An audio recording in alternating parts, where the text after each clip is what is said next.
Hello students, you are most welcome in Oxford Malwa Academy, and today we are going to read a beautiful poem which name The Laburnum Tree Top. Laburnum Top.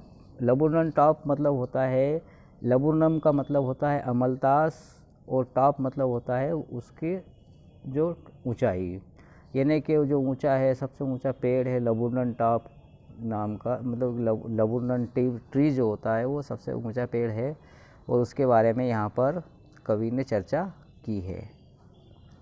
laburnum top जो है Ted Hughes के द्वारा लिखी गई poem है और ये बहुत अच्छी पोयम है, हम इसे पढ़ते हैं।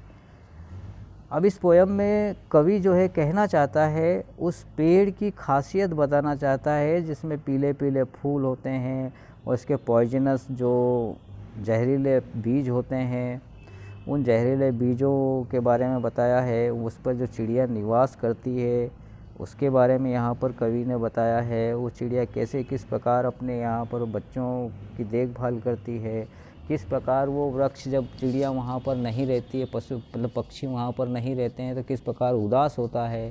तो इन सब बातों को यहाँ पर इस कविता में बताया गया है। Now let's start the poem. अब हम लोग इस कविता को पढ़ते हैं और समझते हैं। The laburnum top is silent. laburnum top यानी कि वो जो अमलतास का जो पेड़ है उसकी जो टॉप है, मतलब उसकी जो ऊंचा सबसे ऊपरी हिस्सा है वो क्या है, मतलब साइलेंट है, चुप है, क्वाइट है, बिल्कुल शांत है। अभी तक वो शांत है ना। अब दूसरी लाइन में यहाँ पर कवि बोलता है कि इन द आफ्टरनून, उस दोपहर में, येलो सितंबर सनलाइट। अब येलो सितंबर सनलाइट मतलब कि सितंबर के महीने में उसमें पीले पीले फूल आ जाते हैं और सनलाइट, सूर्य का प्रकाश उस पर गिरता है। जैसा कलर धूप का होता है वैसे ही कलर उन फूलों का होता है। तो यहाँ पर जो कवि है बड़ा शोभनीय दृश्य दिखाता है, बड़ा सुंदर दृश्य यहाँ पर दिखाता है। ए फ्यू लीव्स येलोविंग, और कुछ पत्तियाँ पीली पीली जो है, ऑल इट्स सीड्स फॉलन, और जब इसके सारे पेड़ जो है, मतलब सारे जो बीज है वो गिर जाते हैं, सारे जो फल हैं वो गिर जाते हैं, जब उसमें पीली पीली पत्तियाँ कुछ होती हैं, कुछ गिर जाती हैं। तो इस प्रकार से यहाँ पर कवि इन 3 लाइनों में बोलता है कि laburnum top is silent. laburnum जो ट्री है, वो जो अमलतास का पेड़ है, बिल्कुल चुप है, शांत है। उस दोपहर में, उस सितंबर की दोपहर में जहाँ पर सूर्य का प्रकाश उसके ऊपर गिरता है और उसकी कुछ पीली पीली पत्तियाँ जो है, उसके सारे बीज जो हैं वो गिर जाते हैं और पत्तियाँ जो उसमें कुछ रहती हैं।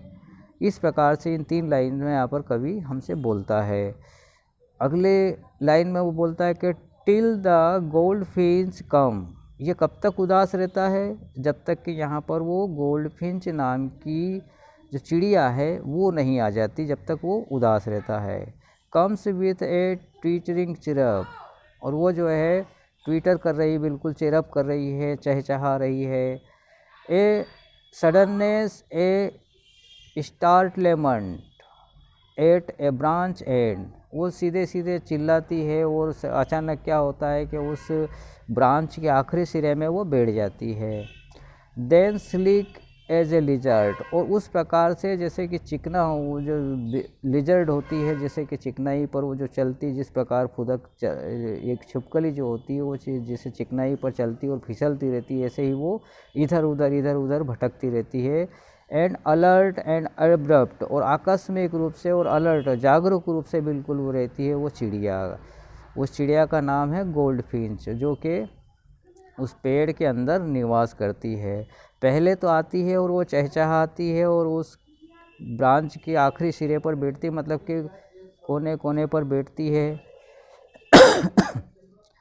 और उसके बाद में वो क्या करती है, she इंटर्स the thickness and A machine startup.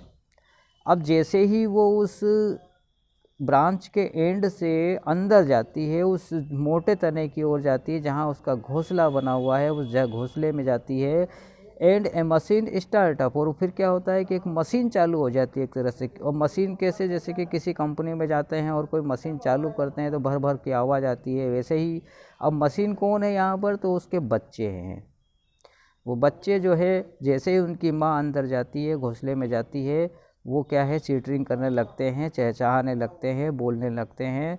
And A tremor of wings, और अपने पंखों को फड़फड़ाने लगते हैं झटके से। एंड थ्रिल्स, और कंपन उनके अंदर होने लगता है, कांपने लगते हैं वो, जब उनकी माँ जो है वहाँ पर बोलती है, मतलब उनसे बात करती है, वो उन्हें पता लगता है कि उनकी माँ वहाँ पर पहुँच चुकी है। तो वो क्या है एक हलचल मचा देता है। तो वो हलचल ऐसी रहती है उस पेड़ के अंदर जैसे कि मान लो कोई मशीन चल रही हो उसकी चहचहाट से। The whole tree trembles and thrills, अब उनकी आवाज़ इतनी ज़्यादा रहती है, अधिकतर रहती है कि सारा जो पेड़ है वो कांप जाता है बिल्कुल। ट्रेम्बल्स का मतलब होता है कांपना, एंड थ्रिल्स, और बिल्कुल डर जाता है एक तरह से। इस प्रकार से वो आवाज़ें होती है। It is the engine of her family. अब ऐसा यहाँ पर कहा गया कि वो जो चिड़िया है वो क्या है, उनकी फैमिली का एक इंजन है, क्योंकि वो परिवार को वही चलाती है और वही जो है उनका पालन पोषण करती है। तो इस प्रकार से यहाँ पर उसको उसका एक इंजन माना है, उस फैमिली का, उस परिवार का। सी स्टोक्स इज फूल, वो उन्हें खाना खिलाती है, उनका पेट भरती है। Then flirt out to a branch and, और उसके बाद में उनको बहला फुसला कर क्या करती है, वो वापस उस ब्रांच के एंड पे चली जाती है। क्यों? क्योंकि खाना खिलाने के बाद में वो वापस उनके लिए खाना लेने के लिए चली जाती है, और वो वापस बोल बोल कर या चहचहा कर उस ब्रांच के एंड पर बैठ जाती है। शोविंग हर बैरेड फेस आइडेंटिटी मास्क, और वो उनको अब उसका एक चेहरा दिखाती है जिसके ऊपर एक मास्क बना हुआ होता है, काली काली पट्टी होती है, उस काली पट्टी को बताती है ताकि वो आइडेंटिफाई कर ले। जो बच्चे वहाँ पर, जैसे मान लो कोई दूसरा अगर दुश्मन वहाँ पर आए तो उसकी पहचान कर ले।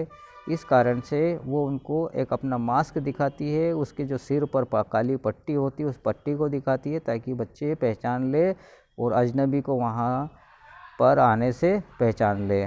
तो इस कारण से उसने कहा, then with ear delicate vigil chirrup whispering, और धीरे धीरे फिर वो धीरे धीरे बोलती है और वहाँ से जो बिल्कुल नाजुकता से अपने बच्चों को बोलकर निकल जाती है।